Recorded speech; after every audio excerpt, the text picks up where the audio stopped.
ಬಾಯಿಲಿ ಇಲ್ವಾ ಈ ವಾಯ್ಸ್ ಎಲ್ಲೋ ಕೇಳ್ದಂಗಿದೆಯಲ್ವಾ? ನೀನು ನಾಗವಲ್ಲಿ ತಂಗಿ ರಾಜವಲ್ಲಿ ತಾನೆ? ಬಾ ನೋಡ್ ರಾಜವಲ್ಲಿ, ನಾನು ಡಿಸೈಡ್ ಮಾಡ್ಬಿಟ್ಟಿದ್ದೀನಿ ಇನ್ ಮುಂದೆ ಎಣ್ಣೆ ಹೊಡಿಬಾರ್ದು ಅಂತ. ಪ್ಲೀಸ್ ನನ್ನ ಫೋರ್ಸ್ ಮಾಡಬೇಡ. వచ్చే దుర్గాష్టమి రోజు నిన్ను నిప్పుతో కాల్చి చంపకపోతే ಏನು ಬರ್ಲಿಲ್ಲ ಅಂದ್ರೆ ಸಾಯಿಸ್ಬಿಡ್ತೀಯಾ? ಈ ತರ ಆವಾಜ್ ಹಾಕಿದ್ರೆ ಎದುರು ಬಿಡ್ತೀವಾ?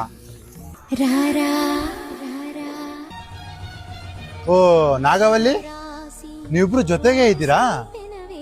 ಹಾಗಾದ್ರೆ ಬರಲ್ಲ. ನಾನು ಒಬ್ಬ ಒಳ್ಳೆ ಹುಡುಗನ್ನ ಹಾಳು ಮಾಡ್ಬೇಕು ಅಂತ ಇಬ್ರು ಒಟ್ಟಿಗೆ ಇದ್ದೀರಾ? నీకెంత ధైర్యం ఉంటే ಈ ತರ ಎಲ್ಲ ಮಾತಾಡಬಾರ್ದು. ಓಕೆ ಆಯ್ತು, ಬರ್ತೀನಿ. ಆದ್ರೆ ಒಂದೇ ಒಂದ್ ಸರ್ತಿ ಪ್ರೀತಿಯಿಂದ ಕರಿತೀನಿ ಅಂದ್ರೆ ಮಾತ್ರ ಬರ್ತೀನಿ.